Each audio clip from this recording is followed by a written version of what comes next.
What if you could change your life? What if sorrow could become joy and the darkness the light? What if you could heal not only yourself, but those around you? Well, you can. It's called alchemy. And these are the Alchemy Sisters. Join quantum karmic healer Jennie McDaniel and intuitive empowerment coach Mandee Elam for a magical journey into esoteric spiritual discussions. Brought to you by Heart Over Ego Radio. Hello and welcome to the Alchemy Sisters. You are here with Mandee and Jennie. Hey Jennie, how are you doing tonight? I'm doing pretty good, enjoying this evening. Just north of Albuquerque, the sun's starting to come down a bit, and it is just still quite beautiful. How are you over there on the East Coast? Really good. I stayed up with the moon last night, and I watched it. I watched the moon set and the sun rise on the beach, and it was absolutely beautiful and nourishing and incredible. And then today, it rained most of the afternoon. It was really hot this morning, and then it broke, and it's just been like so nurturing, and I just feel all of that crazy full moon energy starting to kind of release and push out. I know there was a lot of heightened energy for individuals going on right now, which obviously impacts the collective. And I'm excited for our guest tonight because she'll be able to offer a healing modality that'll assist with that. Our guest tonight is Beth Oberle, and she is a shamanic sound healer, and we are so excited and honored to hold space with her tonight. Welcome, Beth. How are you? I'm great. Thank you so much. Thank you for having me. I'm really excited and looking forward to our discussion tonight. Beautiful. And yeah, those full moon energies, wow, they've been kicking some butt. Jeez, right? Where in the world are you, and what's the weather been like? Well, I am in Chattanooga, and it has been hot, and then it's been hotter, and then it's been hot again. And as they say, it's not the heat, it's the humidity, but it's the heat. So yeah. But we had a pretty nice weekend. So excellent. Yeah. Well, each week here on the Alchemy Sisters, we like to highlight a Wayshower and offer them the platform to speak their truth and shine their light. So, Beth, I was wondering if you could share with us and our listeners a little bit about your current magic in the world and what it is you're offering. Oh, thank you. Well, as you said, terminology or labels are really hard for me. So I've kind of, right now, I'm working with the label of shamanic sound healer. I've done some shamanic training. I've done some shamanic yoga training, teacher training. I'm a 500-hour yoga teacher as well. And because when I started doing sound work, I also am a Reiki practitioner. And then I started kind of bringing all of those modalities together. And I think we'll get into this a little bit more in a minute, but I've kind of found my own path, and the kind of working with some of the shamanic methods and techniques that I've acquired and learned from teachers in conjunction with the sound work seems to be what works best for me. And so I'm going with it. Keep it simple. Yeah. So, I love and I've that. been doing this for about 3 or 4 years. When did you get into energy work? Was that more than 3 or 4 years ago? Not officially. I feel like, as many of us, I think, that have finally drawn to this and have a moment to focus, we kind of find that it's been a part of us for probably forever. But as an official energy worker, I would say it's only been the last 4 or 5 years, that I've been doing it officially, whatever that means.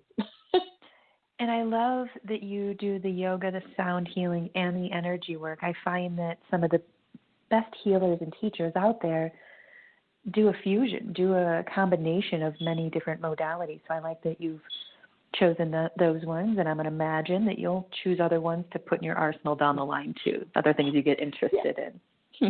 Right, because I do a lot. I also have dabble, I guess, in like herbalism and, kind of the green witch path as well. So yes, I'm very eclectic, and I find that the universe puts in my path the next step whenever I'm ready for it. So that's kind of how things have progressed.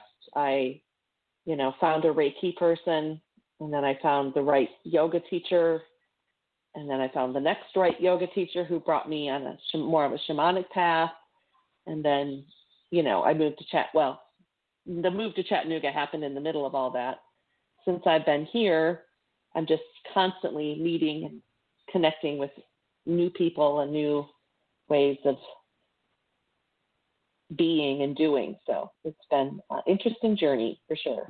I just love it. And I think, that's where the magic happens. Here on Heart Over Ego Radio and on the Alchemy Sisters, we're always talking about learning how to use discernment. And that's a big thing we want to discuss with you tonight and what that looks like. And, every single body is different. Every soul is different. And there's so many different modalities out there and medicines and practices that will heal yourself. And that's something that you've been spending some time, you were saying before the show to us, you've really been spending some time figuring out just what'll work for Beth.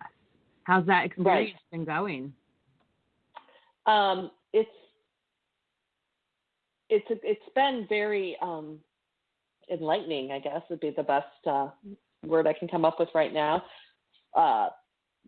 Well, as we were talking before the show, back in April, May, somewhere, when we lost time and nobody knew what day it was. I guess we're kind of still in that. True. And I injured myself. I think I just did some stupid thing of like lifting something too heavy and, kind of thing that progressed into more and more severe pain. It was like a sciatica, piriformis, something in my left hip. I have a history of issues in that area, so it wasn't a surprise, but it got really bad. I mean, I even said to my husband one day, I said, I think I understand opioid addiction because I feel like if I had some available to me right now, I would take them because I'm in so much pain. And it's exhausting being in pain like that constantly and just, all that. And I got, I couldn't, because of COVID shutdowns, I couldn't get to a physical therapist or a massage therapist or chiropractor or anything at that moment. And so, just one night, and I'm I hate to say this because you think, well, Beth, you should know better, right? You're always telling, healer, heal thyself kind of thing.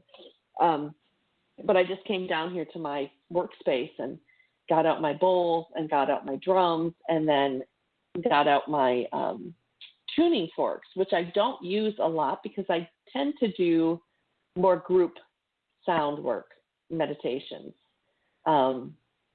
And they're more of a personal thing, not something you put on the body.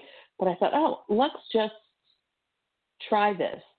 And, I went into some of the bony parts of the hip. And, this was the other thing, too, is that I had also grabbed 2 different books from 2 different authors about tuning, using the tuning forks for healing. And I'd read both of them in the past, and they were highlighted and, dog-eared and Post-it notes and stuff, and just kind of flipped through them looking for relevant information. In the time since then, I've reread both of them, so I'll circle back to that. But then I just kind of started experimenting because I'm like, this author says use them this way, and this author says use them a different way. And I'm in too much pain right now to experiment and say, I'm going to use this method for a week and this method for a week and see which one works. I'm just going to get in there and go into a space, a shamanic space of going into meditation and going into a journey and asking for guidance as to where to use these tools on myself and etc. Did that, and literally within 48 hours, no pain. I was walking, sleeping, sitting, standing with no pain. And I was in excruciating pain prior to that. unfortunately, because I kind of just hit or miss, I can't tell you what I did that worked. I was going to ask, which author? Which one won? I love it. Well, I don't think either one or both of them did. I mean, because that's, but then I dove deep into it. I went back in and I really went in and I said, the only person who's going to be able to tell me what works is me. Mm-hmm. And I have nothing but time right now and no other bodies to work on but mine. Although I have been working on my animals and they're loving it. So that's another side thing. So that's really where I'm at right now, is I'm just finding, like you said, discerning which author, which teacher. It's kind of corny to say it when we're talking about sound healing, but resonates the most with me. Because I had that experience with my Reiki Reiki training. The very first person I ever met that was a Reiki person, I did not connect with. To be quite honest, I didn't really like her. I thought, This is hooey. It's not for me. Time and experience and the universe put 3 or 4 different people in front of me after that who I did connect with, had my training, did my training or my attunement twice, just because I met another person who I really wanted to learn her way of doing things. So it's kind of been that same thing. It's just like I kind of have to trust not only the universe to put the right teacher when I'm ready as a student in front of me, but also to trust my own experience. Because I've had that happen to me in many different ways, in yoga and in, different modalities, where what someone is telling me is supposed to happen isn't happening. But I listen to my own body and my own energy, and then I can achieve what is was the goal. Because I can go. I don't want to. I love it 1,000%, and I love what you're bringing up about this trust factor, because I want to hand the mic over to Jennie in a second, because she really specializes in discernment. But for me, it's about really tuning into your heart and trusting what's coming for you first, and trusting your path as it unfolds without comparing yourself to others or anything around you and thinking, oh, well, just because I'm not a Reiki master right now, or a reader, this or that, I'm doing something wrong, and trusting what's supposed to be in alignment for you. Because if we allow ourselves to do that, then we can be of service to the world and what we chose to come and incarnate into. And the trust factor is the biggest bridge, I think, to start really jumping into that flow and honoring discernment. Jennie, what are some of your thoughts and lessons around discernment? Well, I was going to say, I love how Beth described, she ran across her first Reiki practitioner or master and didn't vibe with her and said, it's just not for me. And that was Beth being truthful to herself and listening to her body and listening to her response. And then later on down the line, she said she ran across several excellent Reiki masters who she did resonate with. So that is discernment of that was good discernment. Bad discernment would be Beth being exposed to one Reiki master, not digging her energy and wiping out all the others forever in her mind. I can't ever do that again. That does not work with me and for me. I'm done with that. And she could have done that, and she didn't. And that's showing her age. She's showing her soul age, that is, her wisdom of saying, hey, not for me, move along. There's other things in life. And then she ran across others. So she was able to discern the difference of the teachers and the energy. Now, it could have happened flip. She could have ran across several good ones and thought maybe only good ones were out there, and then the universe throws a curveball, not because trying to hurt us. And then you're like, oh, maybe not that one. And that's, again, discernment, where you're being exposed right up close and personal to people's energies, and you get to say yes and no. Dating is a lot of discernment. It's not personal if you don't want to marry someone. It's just, hey, it's not for me, or you're not for me, or we're not for each other, or whatever. It's just a discernment. My craziest story in discernment, and I'll tell it really quick. I was walking down a path with my ex-boyfriend, who was also a psychic energy worker, massage therapist in Boulder, Colorado. And at that point, I'd mostly only talked to my spirit guides, who have an exquisite energy. And I knew there was other entities, but I didn't really get exposed to them too much. It's like I went to a private school or something and just didn't get exposed. And I was walking down this path. It was night. The full moon was out, and there was a whole corner lot full of entities. And I'm feeling them, right? I don't have a lot of clairvoyance outside of my third eye. So I was feeling them, and I look over at my boyfriend, Sean, at the time, and he goes, "That's full of entities." And I'm like, yep. And I was like, let's just keep walking. And I don't know what's going on here. And so they start talking to me, right? Like my spirit guides do, telepathically. And I'm like, okay, they're talking to me. Maybe I should see what's going on here. Well, they didn't have good energy. It's like the guys that you want to avoid at the bar, you know, where you're just like, no, I don't want to be bothered right now. I want to talk to my girlfriends or whatever, you know. And so they had that energy. And so I kept kind of ignoring the energy because it didn't sound like my spirit guides. And I knew I was connecting with it telepathically. I just didn't like the vibe, you know. So I kept walking, and guess what? I'm going to swear on public television. It's public radio.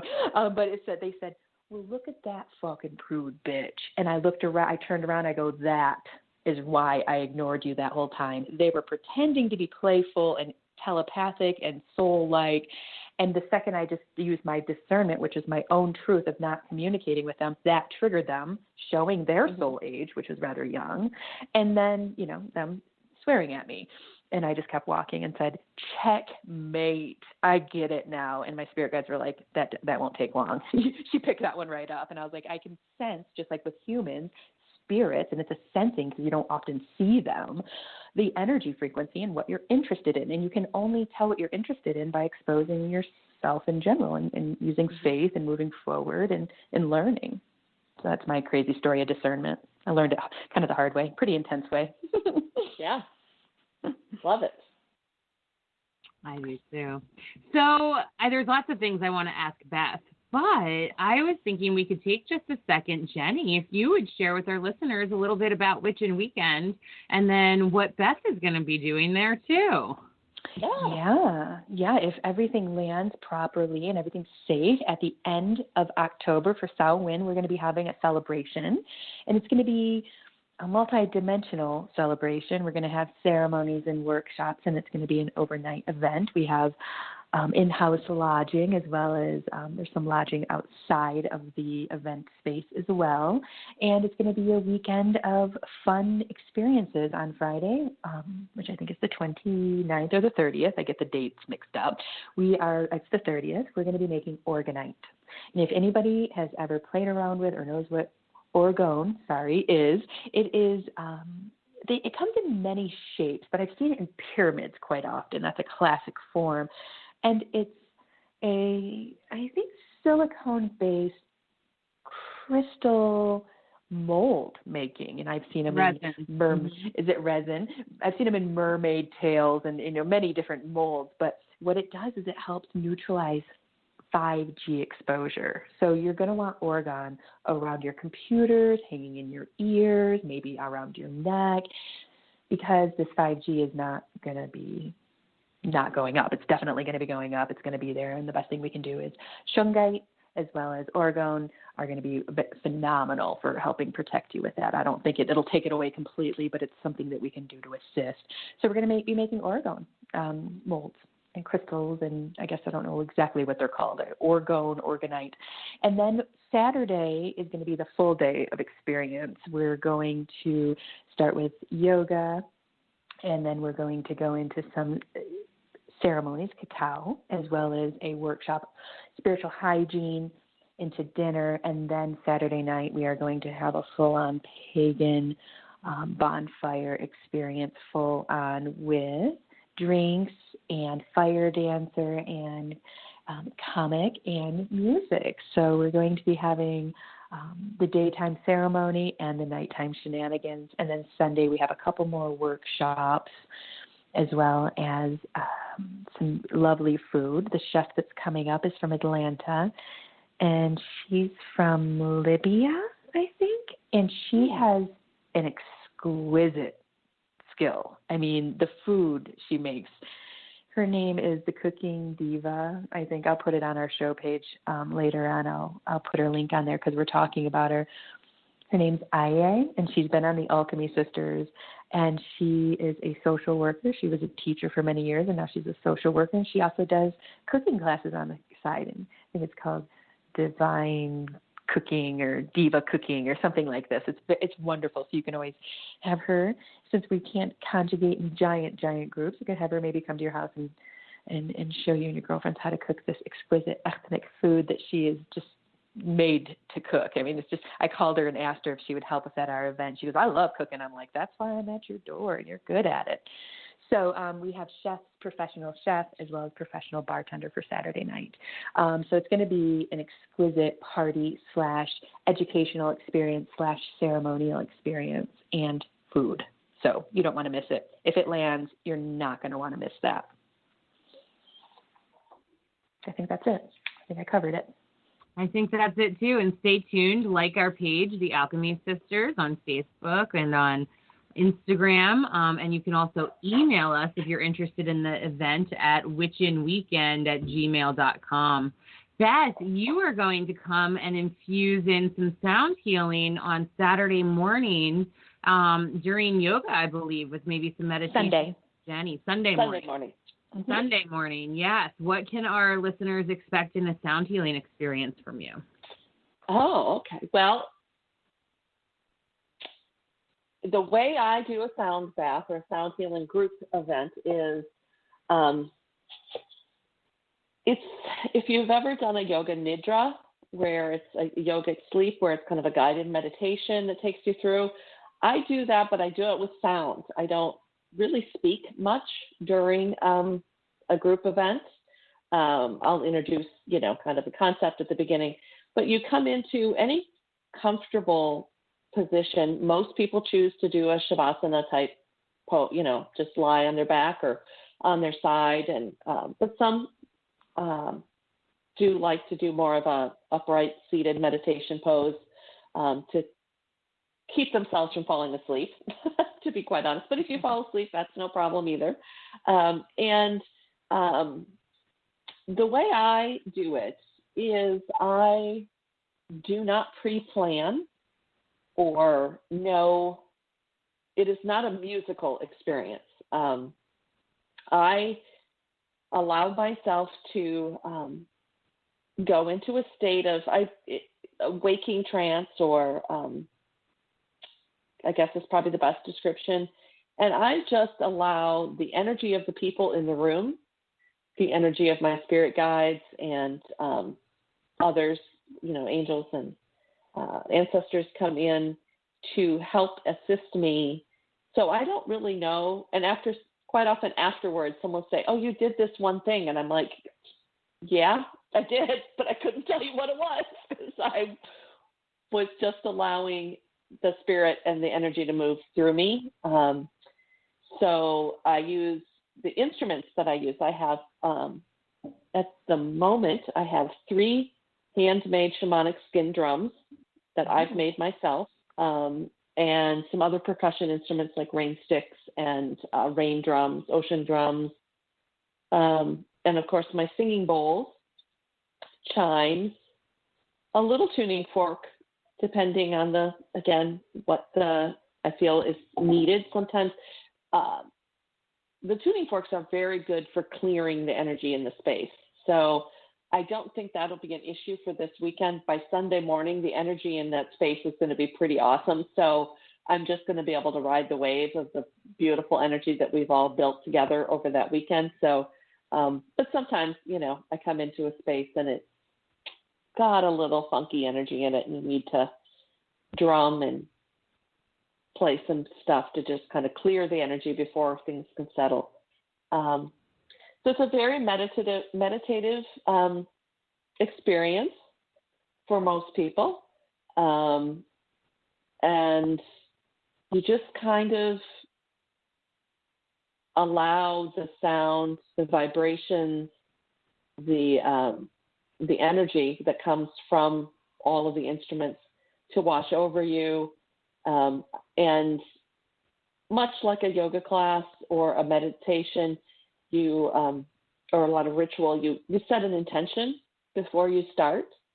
That even helps me. I don't need to know what your intention is, but just knowing that everyone in the room has set an intention, I trust the guides, their guides and my guides to work together to guide me to provide what needs to be provided in that space. So that's what you can expect, both on the energy level and logical, material level. What am I going to do when I get there, kind of thing.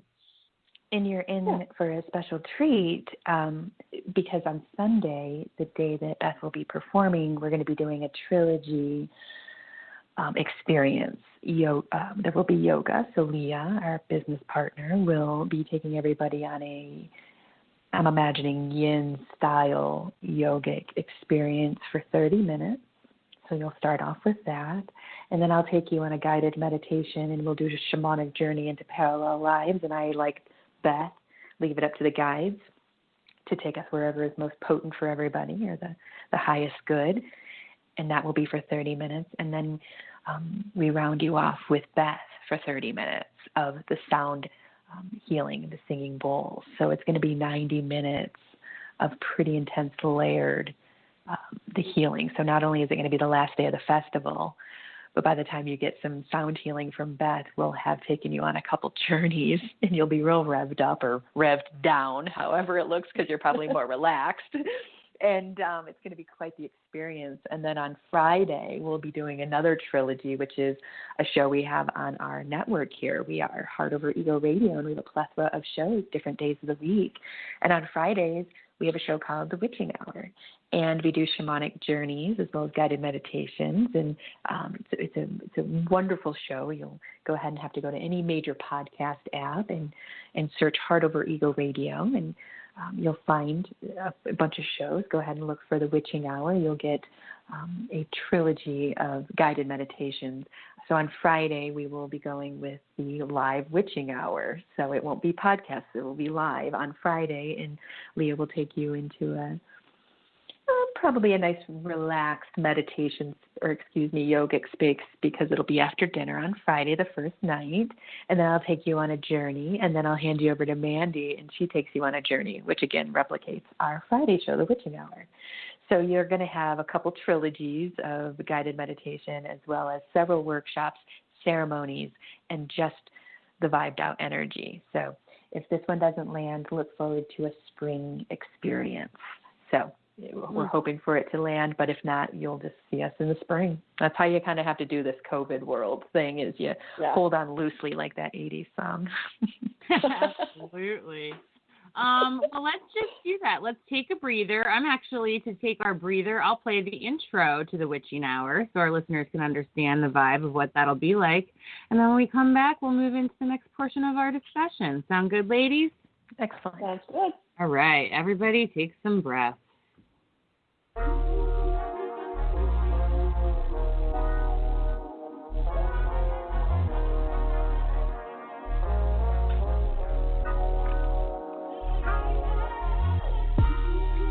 Welcome to the Witching Hour, where you're invited to tune in and drop out. Join us and settle in as you're guided through a trilogy of healing journeys to awaken, connect, and inspire. This is the Witching Hour.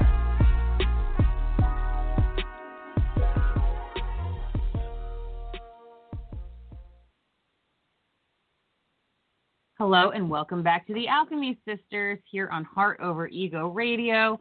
We are so honored that you are joining myself, Mandee Elam, and the lovely Jennie McDaniel here on our Monday night show. Each Monday we bring in a Wayshower for an interview-style experience, and we just let spirit lead and talk about what is going on. So we're going to move into that portion of our show.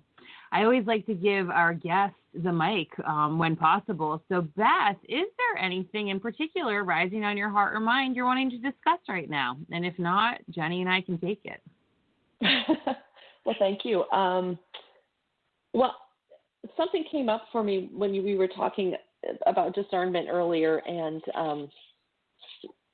and it's something, I can't remember now exactly, I think it was something Jennie said that sparked this in me, is that since I started doing sound work, I get asked often, well, which note, there, of the Western scale is like the heart chakra note or the sacral chakra note or whatever. And I'm like, whichever one, when you play it or sing it or hum it, vibrates in that physical space and energetic space of your body, that's the one that's right for you. Because I don't particularly, and I know there's some science behind it, and there has been some science being done on, viewing the energy, but it's still in its infancy. So I'm going with what my guides have told me. And my guides have told me my voice, my speaking voice, is fairly low for a woman. But I have I have a girlfriend who has a very high soprano, very sweet kind of Cinderella Disney princess kind of voice. If our voices resonate at different levels, then doesn't it make sense that our body energy, and maybe you two can either tell me I'm completely off base or confirm my suspicions or my what I've experienced. Because I know when I'm meditating, if I have a particular either area in my physical body that corresponds with my energy body and vice versa, or a chakra that I want to particularly work with, I will hum until I find feel the vibration in that space that I want it, and work with that. That's serious discernment. That's awesome. Yes, exactly. And that's what, when you were talking about, that's really another discernment moment for me, is that, the first set of 7 bowls I bought was, marketed as the 7 chakras. And I got working with them, and I'm like, you know what? The one they told me was the throat chakra. Every time I play it, it makes my tummy bubble. So I'm thinking it's something more with, it's not my throat that I'm feeling it in. So I just have, again, just trusted my own. It takes me a long time to get here. I mean, I'm in my 50s now, so it's taken me a long time to get to this point where I trust my own experience and my own guides and things over what someone else has told me it's supposed to be. So hats off to all you younger gals who are already there, because that just tells me that the world is evolving so much faster. It's not taking all you goddesses to your crone years to get it. You're getting it way earlier. So because you paved the path for us. Every woman who was before, each woman paves the path, in person, really. And as we are ascending into this new earth, it's really about becoming more sensitive. We've been desensitized so much via our society and cultures over the past many, many decades, centuries, and now it's about becoming more sensitive again. And if you didn't go through each and every experience that you went through, it wouldn't have helped to pave the path collectively for all of us. So thank you for incarnating and showing up, Beth. Well, it's a group effort. We're all, I'm already sick of all the COVID, taglines, but in this case, we are all in this together. And so we need to just continue doing the work and paving the way for, but hey, I know you two, and I know that that time is not linear. And just because I'm chronologically older than you guys doesn't necessarily mean that I'm energetically older than y'all. So Jennie and I are old bitches. Well, I think all of us sitting here are old souls. So it's like we're in our crone space and our soul space. We're young. And I want to reflect on what Beth said there. That's what I say, generational healing. We hope that each generation gets it easier and better each time, gets it a little bit more quicker learn, not have to dredge through all the mud that we had to. You can see the women of the 60s dredging through different mud that we dredged through. And I want the women of the future, people of the future, to dredge through different mud than we're dredging through. And that's part of what we come here to do. And I want to take it back to something that Beth said. And I am a firm believer in this, and I've had to learn to trust myself. And it took many, many years to get there. But like Beth was saying, whenever I I think you said whenever I play the tone for the throat chakra, my belly responds. Well, that's for her. That tone is responding to her lower chakras as opposed to her upper chakras. And what I want to tell everyone listening is all of these guidelines are just that, guidelines. Chakra color, certain chakras are associated with certain organs or tones or it's all a baseline. You know, Louise Hayes did a really phenomenal job of placing emotion in the body, but guess what? It's not a blanket statement. When people are like, oh, your back hurts, you must have a ton of fear. And I'm like, I guess there could be some, but that just doesn't resonate as truth for me. And I don't know if that's exactly what that associates, but I've looked at her work and I think there's some truth to it. In fact, we have her ethereally here. She loves coming in when I talk about her like this because she loves coming in and saying, what she said, you know, with each generation we become more and more clear, and I hope that Jennie gets more clear, and then Jennie hopes that someone becomes more clear in the future, and it's truth. It's that generational healing, and she's saying, yes, it's supposed to be meant as a guideline, not a dogmatic, well, if it's your liver, it only means grief, and that's how it has to be, and, you know, no, it's a guideline to use loosely and a tool, and we use a lot of tools together to build a house. It's not just a hammer.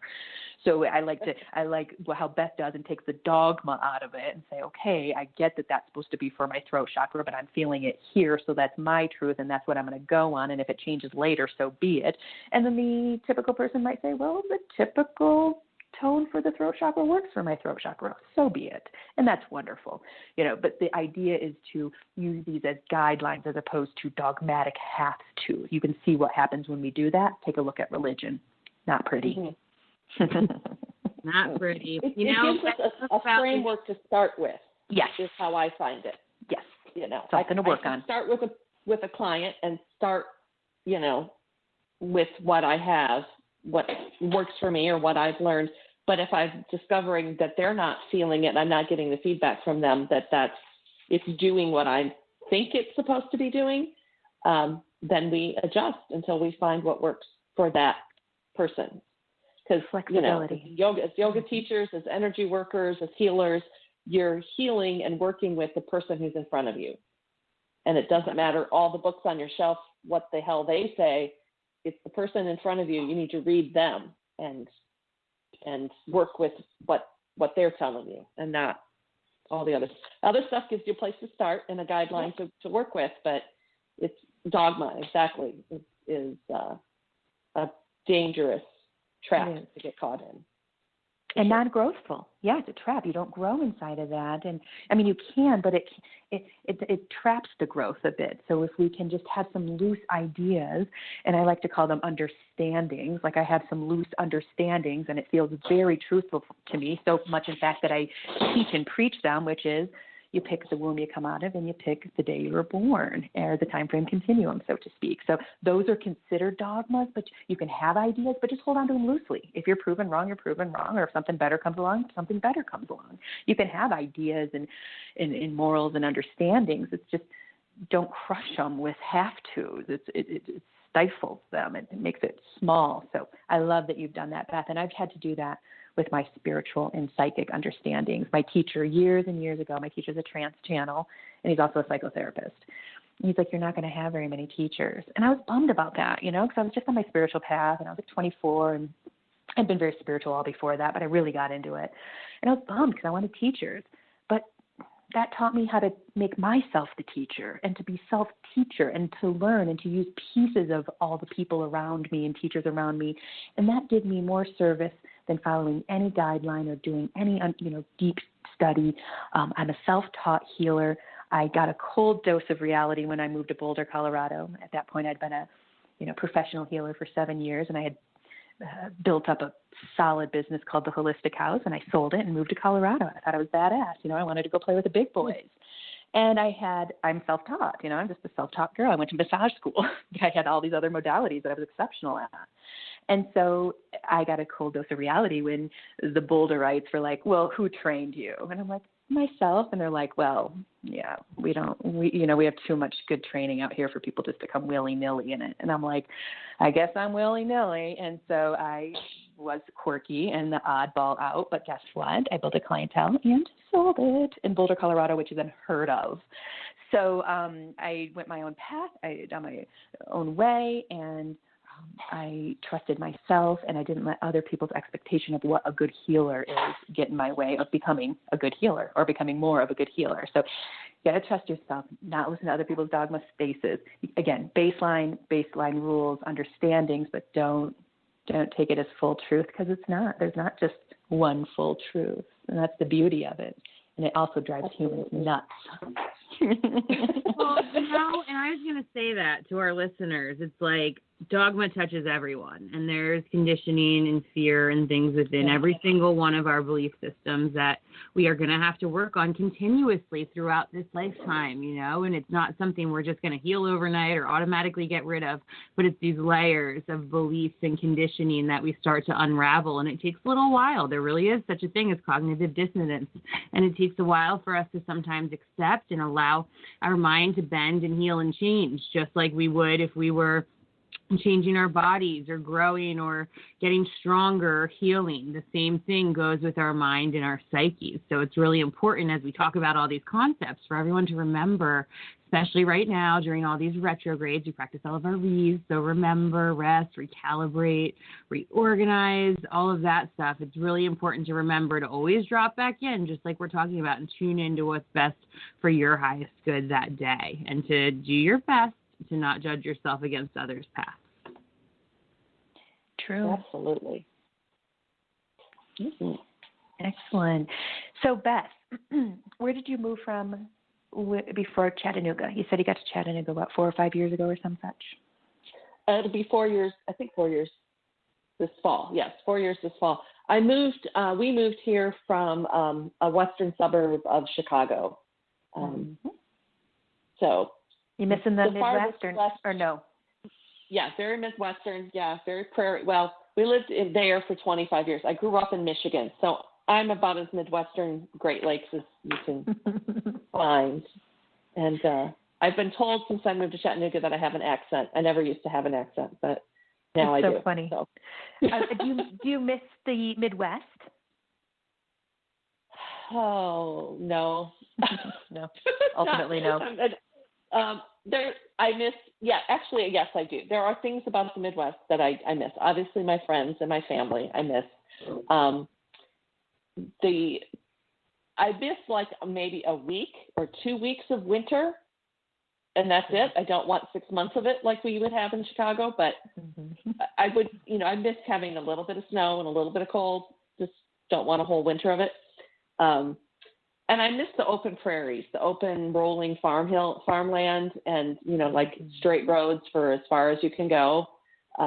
We don't have that here in Chattanooga. I don't know one straight road. I guess Broad Street is about the straightest road that, I have come across here in Chattanooga. So that's been a little learning curve. So no pun intended there. But yes. So, but energetically, and I feel like I was drawn here for a specific purpose, to meet specific people, yourselves included, to further my path and further, the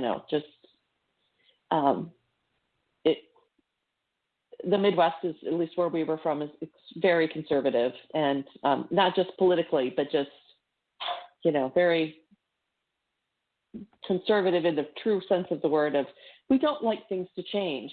So, we're going to keep doing things the same way we've always done them. So that I don't find as much. At least I've also been very discerning. I love that the word for tonight is discernment since moving here, because I was an empty nester. My husband, until COVID-19, traveled a lot for work. So I was home alone. I was a, single woman in a way, when I moved here. And I said, I'm not wasting my time on people who don't bring me to a higher level, or at least, I don't feel and I don't want to have obligatory relationships where if you're a mother and you're married and all these things during those years. You have to, I'm friends with them because their kids are friends, or it's the husband's coworker, or this or that. You know, when I moved to Chattanooga, it was a completely clean slate. I could pick who I wanted to be friends with, and I have found, much to my delight, an exquisite, I think is a really good word for it, community here of people, like-minded people, and it's been really wonderful. So I know that Spirit guided me here for that purpose. So I love that. Yeah. Yeah, when I moved to Chattanooga, I was pleasantly surprised. I got to live there in just under 4 years. I was there for just about 4 years. And it's hard to move anywhere after Boulder, Colorado. Boulder, Colorado is a certain energy, it's a certain flow. And my friends, when I moved from Boulder to Chattanooga, Tennessee, I was right outside of Chattanooga, they were like, "What are you doing? You're moving to the south? You know they kill hippies down there." And I'm like, whoa, yeah. You've been watching too much Easy Rider, and I don't think they're doing that. I don't think, anyway. Oh, shit. No, just kidding. But anyway, I moved there, and I was pleasantly surprised at the community there. I had met Leah, you, Beth, and several other healers that knocked my socks off. Chattanooga is a sweet little spot in the south. Asheville's another one. There are more, but those are the two big ones that I can think of right now, where it is a hot spot of healers, musicians, artists, writers. I mean, just a lot of creativity, and it was impressive. Yeah. I was impressed, and that was coming from Boulder, Colorado, which is kind of like a mecca for that kind of energy. So it was great, and it was a wonderful landing spot for me to come to the South and experience the South for those years without having to be in the dirty, dirty South. You know what I mean? So I got to have that nice breaking point and then hang out in Chattanooga and meet cool people. So I was pleased with it too. Concur. I've lived all over the country. I concur. It's a cool city. It is. I've been, it wasn't, what brought me here wasn't like, I did all my research and I found this is where I wanted to go.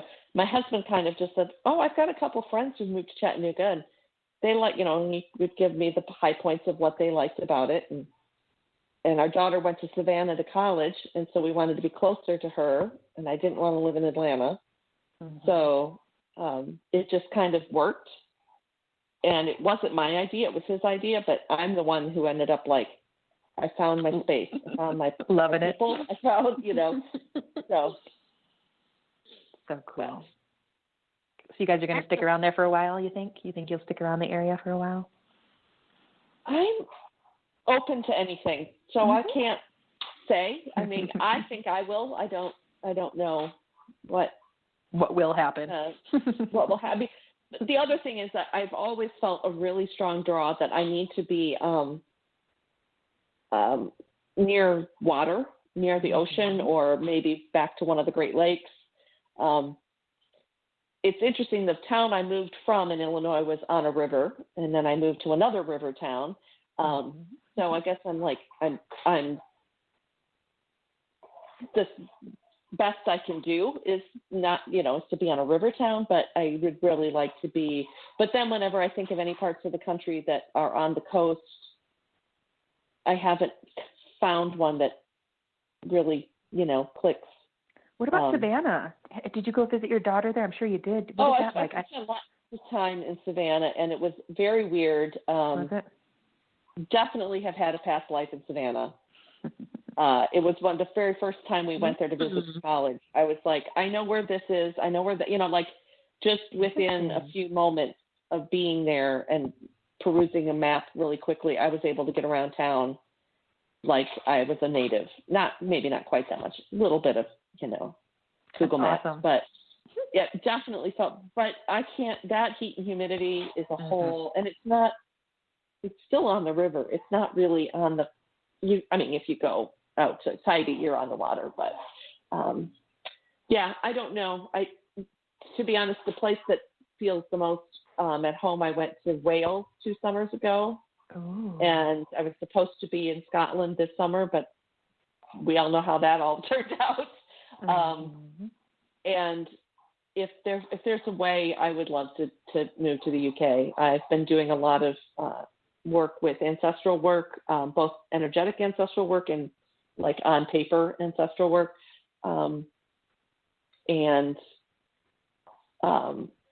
I just want to go back. It's just, I've been doing a lot of studying in Celtic spirituality and Celtic myth and legend, and it just all is so meaningful to me. So I don't know if that I'll ever be able to figure out a way to make that happen, but I bet you will. Yeah, I mean, I do too. I think so. I don't know. I'm just open to anything, because I find that the more I try to control and plan things, then I end up like getting kicked in the ass by karma. So if I just let things go and happen, then I tend to find a better outcome. So that's how I'm gonna. I don't want to put anything out there in the universe that I'm not quite ready to manifest. So other than if somebody wants to move me to Scotland, then I'll go in a heartbeat. So. Words from the wise. Yeah. Anyone got a first-class ticket for me with a cool castle in Scotland? I'd love to go. Anyone listening? Yeah. We'll see if we can get a ride there, because I want to go to the Celtic area too. I don't necessarily have to go to Scotland, even though my last name is McDaniel, which I'm quite certain is Scottish. I have a huge draw there, and I think everyone on this line and probably everyone listening has some Celtic backdrop in parallel or past lives where you studied herbology with the best, or studied with the fairies, or talked to the fairies, or just experienced that whole type of life there. And I'm really drawn to it too. So I think that if I ever get a chance to touch down foot there, in the future, which I'm betting I will at some point, where there's a will, there's a way, right? And so I feel like I will step down there, and I think I'll remember even more past lives than I can already remember just standing here thinking about it. Just the greenness and the lushness. Oh my God. The pubs, just the whole countryside, the castles. Oh my gosh. I could just stay there forever too. I think I could live there. I don't know if I could manage living there forever, but I would totally do a couple year stint in the Celtic area. Just studying the folklore alone would keep you busy for 2 years. Oh, absolutely. Absolutely. Yep. Mm-hmm. Fun. Manifestations on the burner. Here we go. Stir it every once in a while. We'll serve it up sometime in the future. Well, this has just been so delightful. Beth, it's been such an honor holding space with you. Will you please tell our listeners how they can get a hold of you if they want to experience some sound healing with you? Sure, absolutely. Well, you can look me up, just Beth Wood Oberle on Facebook, but I also have a website and a Facebook and Instagram for my business. I am not the best social media mogul as far as, keeping all that going, but it's there. So there you go. It's one way to, at least a way to contact me if you want to talk to me or work with me. So it's called spiralpathhealingarts.com. Just no spaces or underlines or dashes or anything, just spiralpathhealingarts.com. You can search for Spiral Path Healing Arts on Facebook and Instagram. You can email me at spiralpathhealingarts@gmail.com. And I think that's probably the most. I have a Twitter, but it's my personal Twitter and not a business Twitter. And so we'll just go with that. But both Instagram and Facebook you definitely can find me there, if not through my website. And as an energy reader, she can do remote healing. She is located in Chattanooga, but with the beauty of energy is that you don't have to be in one physical place. You can be across the globe. You can be right next to each other. So that's, again, the beauty of energy work. So reach out if you're far or near, and she will be able to assist you. And we are the Alchemy Sisters, and this is the Heart Over Ego podcast network. You can go to any major podcast app and search Heart Over Ego Radio. You'll find a plethora of shows. Some of them are live. Some of them are pre-recorded. On Sundays, we have a call-in show. We do that one noon Pacific, 3 Eastern, every Sunday, or most Sundays. We've been taking a couple Sundays off with the holiday, but we're there most Sundays, and you can get some free experiences. We have all kinds of psychics, and most of the time it's myself doing parallel life readings and reading energy, and our good friend Jennifer from Canada, just over the river from Detroit there. She'll do some readings too, and sometimes we'll both give you a reading, and sometimes it'll just be a one-person reading. And then we have guests like Mandee and random players from the Heart Over Ego Radio Network. So it's a fun time. So check us out. If you just search Heart Over Ego Radio, you'll be connected and you'll have all of our stuff. We are also on Instagram, Heart Over Ego Radio and the Alchemy Sisters, as well as Facebook, Heart Over Ego Radio and the Alchemy Sisters. And Mandee, do you want to tell everyone about our new community in case they want to find it?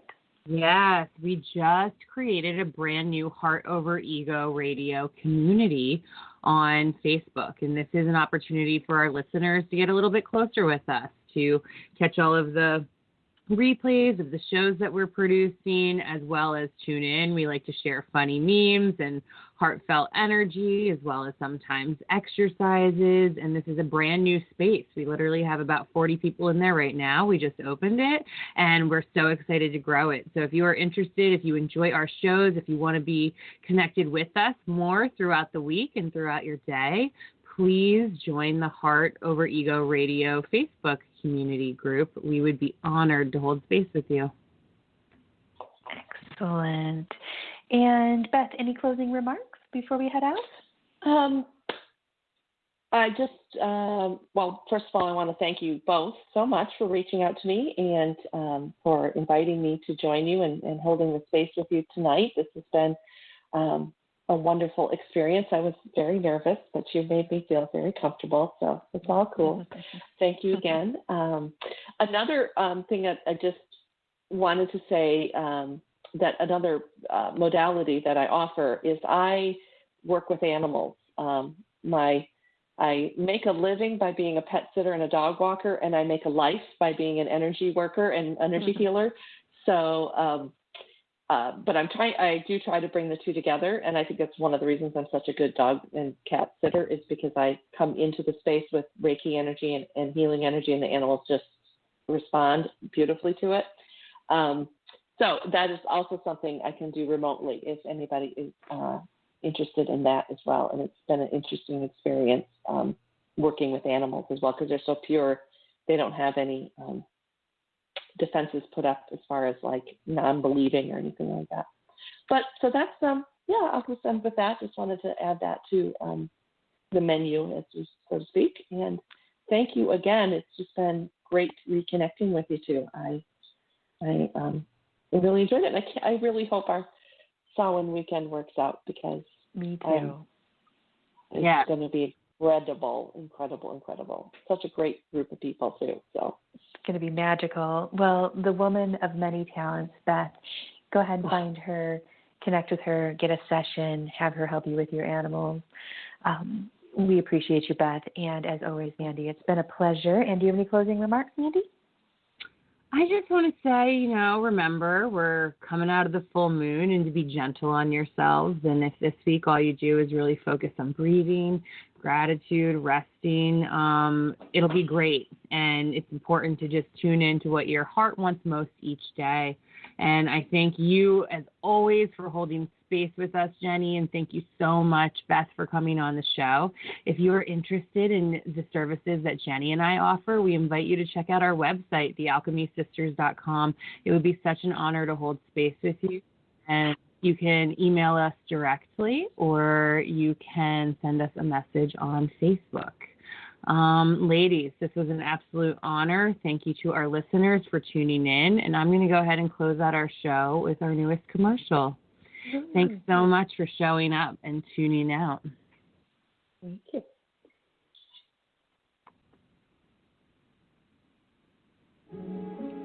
You are listening to Heart Over Ego Radio, a network of shows offering healing and guidance for your beautiful journey. Tune in on Mondays for the Alchemy Sisters, 4 p.m. Pacific, 7 Eastern. Tuesdays, tune in and tune up. Body awareness and self-care, 11 Pacific, 2 p.m. Eastern. Wednesdays, One for All is Love, 1:30 Pacific, 4:30 p.m. Eastern. Thursdays, Unbound with Cynthia Martin, 5 p.m. Pacific, 8 Eastern. Fridays, The Witching Hour with Green Witch Village and the Alchemy Sisters, 11 Pacific, 2 p.m. Eastern. And on Fridays, Rain Radio, 10 Pacific, 1 p.m. Eastern. Saturdays, Creating Heaven on Earth, 11 Pacific, 2 p.m. Eastern. And Sundays, Everyday Psychic Radio at noon Pacific, 3 p.m. Eastern. This is the Heart Over Ego Radio Network.